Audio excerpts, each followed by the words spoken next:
నమస్తే. Advance happy Dasara Navratri శుభాకాంక్షలు మీ అందరూ కూడా. మీ అందరూ కూడా మేము రుణపడి ఉన్నాం. ఎందుకంటే మీరు ప్రతి వీడియో కూడా చూస్తున్నారు, మీ పెట్టినకైతే వీడియోలు చూస్తున్నారు, లైక్ చేయట్లేదు. కానీ మీరందరూ కూడా ఏదో విధంగా కనీసం నెలలో ఒక 15 రోజులైనా సరే, బర్త్డే అయినా మ్యారేజ్ డే అయినా ఏదో ఒకటి మీరు చేసుకుంటూ ఉన్నారు. దానివల్ల నాకు ఖర్చులు తక్కువ అవుతున్నాయి.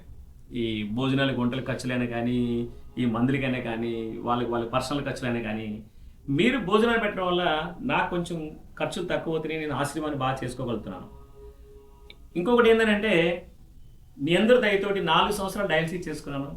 ఈ సంవత్సరం ఆపరేషన్ అయింది, ఆరోగ్యంగా ఉన్నాను. అందువల్ల మా అమ్మకి మా నాన్నలకి, అంటే మీ అందరికీ అమ్మలు నాన్నలు వాళ్ళు అవుతారు, నాకు అమ్మ నాన్నలు అవుతారు. అందువల్ల మన అమ్మ వాళ్ళకి చూసారు, ఇదంతా ఇది సారీ ఎగ్జిబిషన్ అనుకుంటున్నారే, ఇది సారీ ఎగ్జిబిషన్ కాదు, బట్టల షాప్ కూడా కాదు. అందరికీ ఒకటే కలర్ శారీస్ ఉండాలని చెప్పి నేను ఏం చేశానంటే ఈ శారీస్ కొన్నాను. ఇవి చాలా చాలా చాలా అంటే ఒక్కరికి కొనాలంటేనే చాలా కష్టం. అలాంటిది ఇంతమందికి నేను శారీస్ కొన్నాను.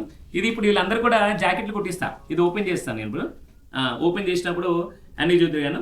అలాగే మీరు దయచేసి ఈ శారీస్ బాగున్నాయా లేదో అన్నది కొంచెం కామెంట్ చేయండి. అలాగే మన పెద్దవాళ్ళందరూ కూడా ఒకటే కలర్ డ్రెస్సెస్ తీసుకున్నా, అందరికీ ఒకటే తీసుకున్నాను. దయచేసి మీరు ఈ బట్టలు బాగున్నాయా లేదా అన్నది జస్ట్ కామెంట్ చేయండి ప్లీజ్. నమస్తే.